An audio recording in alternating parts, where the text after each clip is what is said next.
tous, j'espère que vous allez bien et c'est reparti pour votre rubrique préférée, le récap, l'émission dans laquelle je fais le résumé de toutes les actualités passées. Et pour le premier numéro de cette reprise, nous ferons un récap spécial CAN. Et oui, vous le savez, la 34e édition de la Coupe d'Afrique des Nations, elle a été lancée et c'est la Côte d'Ivoire qui est le pays organisateur. Et nous allons parler de cette organisation de la CAN en Côte d'Ivoire. Nous allons faire un résumé à mi-parcours et vous me direz dans les commentaires ce que vous en pensez. Pour ce récap spécial CAN, nous allons commencer par le début. On a tous été témoins des différentes arrivées des équipes en compétition. Ce sont des arrivées que moi j'ai particulièrement appréciées, j'ai vraiment kiffé. Je ne sais pas si l'idée vient de la CAF ou de la COCAN ou ce sont des initiatives internes aux différentes équipes, mais le fait de vouloir venir en tenue traditionnelle qui représente le pays, j'ai vraiment apprécié. On a vu les équipes débarquer au fur et à mesure dans leurs différentes tenues qui ont été également très bien accueillies en fonction des images qu'on a vues. C'était vraiment très beau et je pense que tout le monde a apprécié ces différentes arrivées-là avec les différentes tenues. Moi, mon arrivée préférée, c'était l'arrivée de l'équipe du Ghana, que j'ai vraiment apprécié. Ils étaient très bien habillés, très beaux.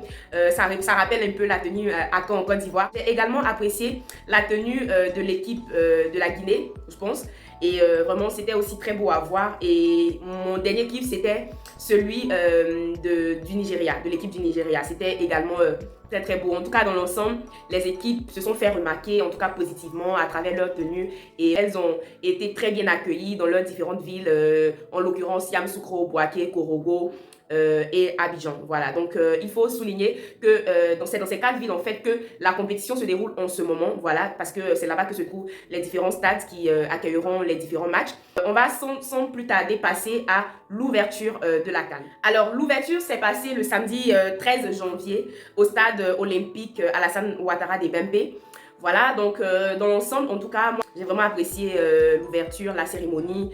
Le petit kiff, en fait, mon coup de cœur, c'était vraiment l'intervention de notre José national. J'ai vraiment apprécié sa voix. C'était vraiment très beau, elle était très belle. On a vu que la Côte d'Ivoire vraiment a opté pour la présentation de sa culture lors de cette cérémonie. Et on a vu que Didier Drogba a expliqué durant la cérémonie les différents passages. Et c'était vraiment très beau, il y avait de la couleur, il y avait tout ce qu'il fallait pour pouvoir rendre vraiment cette cérémonie parfaite.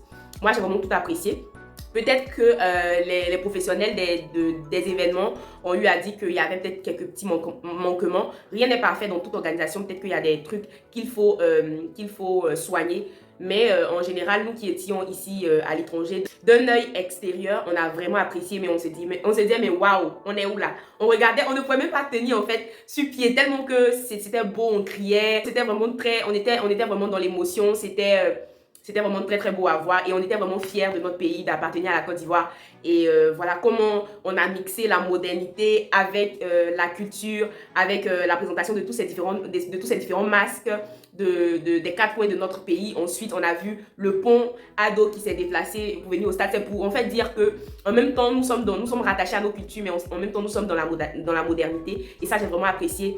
Et on a eu beaucoup de témoignages sur cette cérémonie, de ceux même qui étaient présents, qui ont vraiment apprécié. Donc, dans l'ensemble, la cérémonie s'est super bien passée pour moi. Nous allons passer maintenant au premier match entre la Côte d'Ivoire et la Guinée-Bissau. Alors, ce match-là, c'est vrai que la Côte d'Ivoire a gagné, hein, sincèrement, c'est vrai que la Côte d'Ivoire a gagné.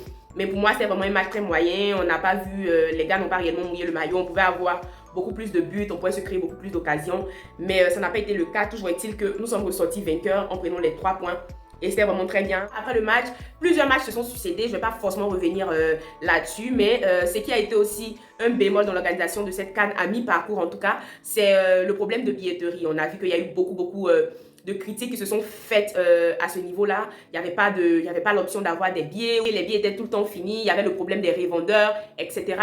Donc, beaucoup d'actions ont été mises en place. On a vu que le premier ministre des Sports, monsieur Robert Begré-Mambé, a décidé de prendre à bras le corps ce problème. Et on a vu que dans les jours qui ont suivi, c'était pas complètement réglé, mais les gens arrivaient à mieux s'octroyer en fait les tickets pour la rencontre. Donc, c'était ça le petit bémol. Actuellement, ce n'est pas totalement parfait parce que les stades ne sont pas totalement remplis, mais on peut dire que la situation se résout peu à peu. Et moi, concernant le remplissage des stades et tout, on ne peut pas vraiment, pour ma part, on ne peut pas exiger en fait que tous les matchs soient pleins en fait. C'est pas ça en fait le but. Parce que, croyez-moi, il y a des matchs des gens ne se déplaceront pas pour aller les voir si ce n'est pas leur équipe nationale ou bien voilà. Donc, il ne faudrait pas en fait aussi être trop exigeant envers les gens en demandant, il faut forcément que ça soit rempli. Tant qu'il y a la motivation, tant que la sécurité est garantie, tant que les gens accèdent au stade facilement, on ne doit pas aussi trop demander en fait. Sinon, ce problème de billetterie, actuellement, on voit que c'est un problème qui est en train de se résoudre petit à petit. Vraiment, je ne sais pas ce que vous en pensez, mais vous allez me laisser dans les commentaires qu'est-ce que vous en pensez de l'organisation en général de la CAN, depuis que la CAN a commencé, comment les choses se passent, l'engouement, tout ça, parce qu'on s'est plaint en début qu'il n'y avait pas l'engouement. Comment vous voyez l'engouement? Moi, en tout cas, personnellement, de ce que je vois sur les réseaux, on sent vraiment qu'il y a la CAN en Côte d'Ivoire, beaucoup de personnes en parlent. On a été vraiment beaucoup plébiscité et félicité par beaucoup de personnes concernant l'organisation qui est à la limite parfaite en fait.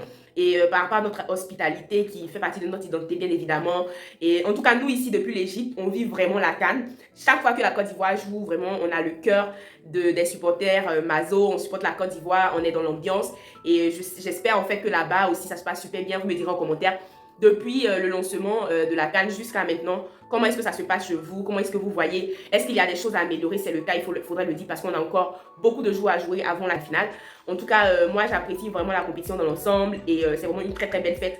Donc, vous me direz en commentaire ce que vous en pensez, les amis. On va se retrouver prochainement pour un nouveau recap. Qui sait, peut-être que ça sera encore un recap spécial CAN, ça sera d'autres actualités. Mais il faut dire que en ce moment, l'actualité générale est dominée par la CAN. Donc, si on se retrouve pour un nouveau recap, ça sera certainement pour parler de la CAN. J'espère que vous avez apprécié la reprise du recap. Et surtout, n'oubliez pas de mettre un petit pouce j'aime, de commenter et aussi de partager parce que voilà, ça me fait du bien, ça me donne de la visibilité, ça me donne un coup de boost pour pouvoir continuer. Je compte sur vous les gars. Allez, prenez soin de vous.